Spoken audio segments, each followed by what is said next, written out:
everybody, it's Cheryl with Silver Sage Studio. Today's video is part 2 of a 3-part series. I'm using the Gina K Wreath Builder. Last week I showed you this graduation card using the Gina K Designs for the Grad stamp set along with the Wreath Builder, and this week I'm going to use that very same stamp set, and instead of creating a graduation card, I'm going to be creating a Christmas card.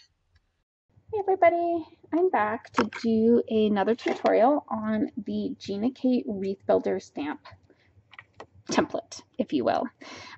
This time I'm going to be doing a Christmas card. I'm going to be doing a slightly different technique, and I am using the 4x4. So I have a piece of red cardstock here cut to 4 inches by 4 inches. I am using this vine or this leaf stamp that actually comes from the Gina K graduation Wreath Builder stamp set. I will link to that below. I used this stamp set in my last video in which I showed how to use the Gina K Wreath Builder, and I'll be using the polar opposite image. So the last image was like this, and this one's going to be like this. So I'm going to start by putting my template in. I do notice that I have my template, my squared here, taped down, so if it shifts, I'm still okay. And I'm putting that center template in, and I'm going to use those guidelines to help me make sure that I get this right in the middle of that stamp set. There are 7 leaf pairings on here, so I'm going to put that on the 4th one. And that puts 3 on each side. And I'm going to angle it just a little bit, taking care not to go beyond that outer circle. If I do that, then my wreath will hang off my cardstock. And I'm going to make that just a little bit more of an angle. Okay, I'm going to pick that up and set that aside for now.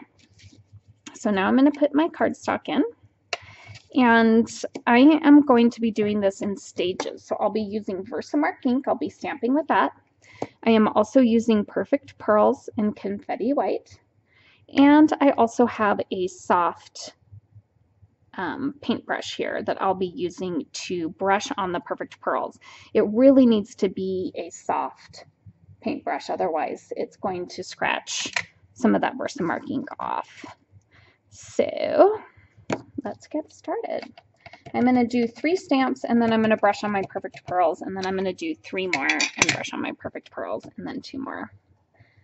I'm going to stamp each leaf twice because I want to get a nice solid image of that Versamark. Now we all know that Versamark does not dry quickly. That's what makes it the ink that it is. I do believe that it's glycerin that does that, makes it continually sticky. And that's what makes it work well for this kind of a project, this technique. All right, I actually have a lot of mica powder, which is what Perfect Pearls is. I have a whole bunch of different colors. So one of these days I will do a video on that. I actually have generic brands. I use it when I do my resin crafts, and I haven't done a video on the resin crafts that I do because this isn't a resin video or a resin channel. This is a paper crafting, mixed media, card making channel. All right, I'm going to set that aside for now, and what I'm going to do is open that Perfect Pearls. Probably want to put the lid on your Versamark so that you don't get covered with powder.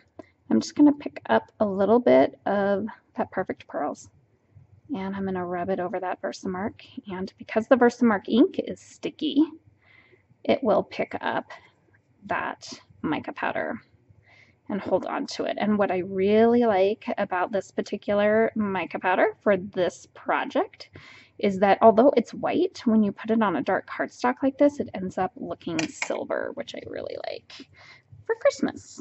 All right, I'm not going to worry about getting all that off just yet because I need to finish stamping. So I'm going to set the mica powder aside, and I'm going to stamp a few more times.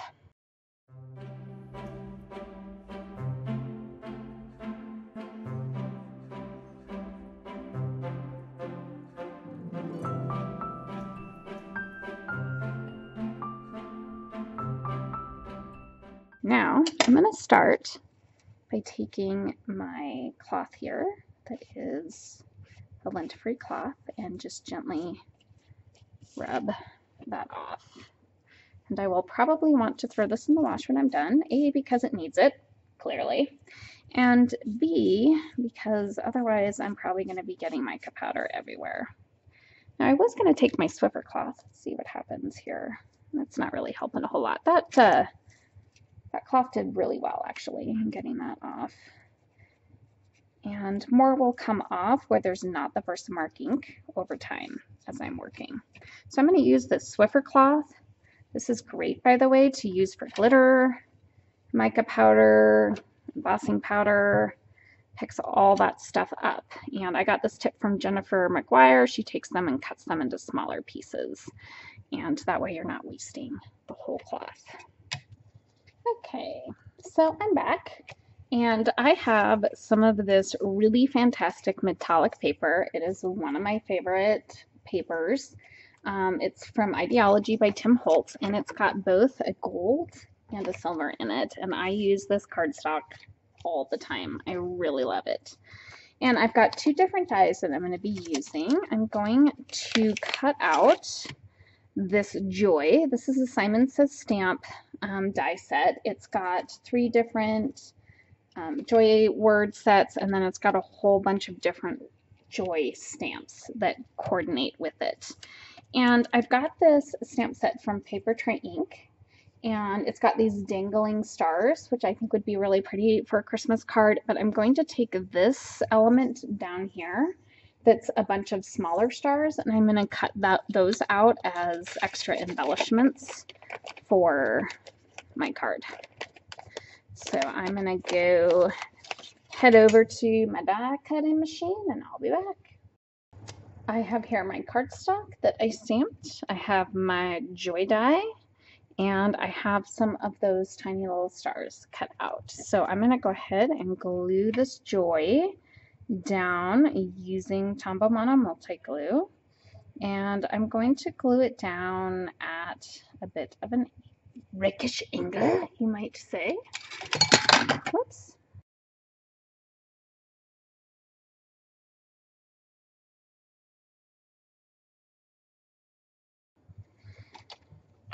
Okay, I've got a few extra stars here I can save for another project. I have this soap dish that I bought at a thrift store that I use to keep in extra die cuts, and every now and then I'll go digging through them and pull stuff out and use them.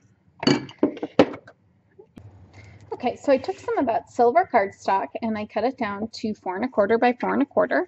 And I have a piece of cardstock here that was cut to 8 1/2 by 4 1/4, and I scored it halfway at 4 1/4, so it's made a 4 1/4 by 4 1/4 square card. I'm going to glue the silver down onto here, and then I'm going to glue this down on here. There you go, finished card.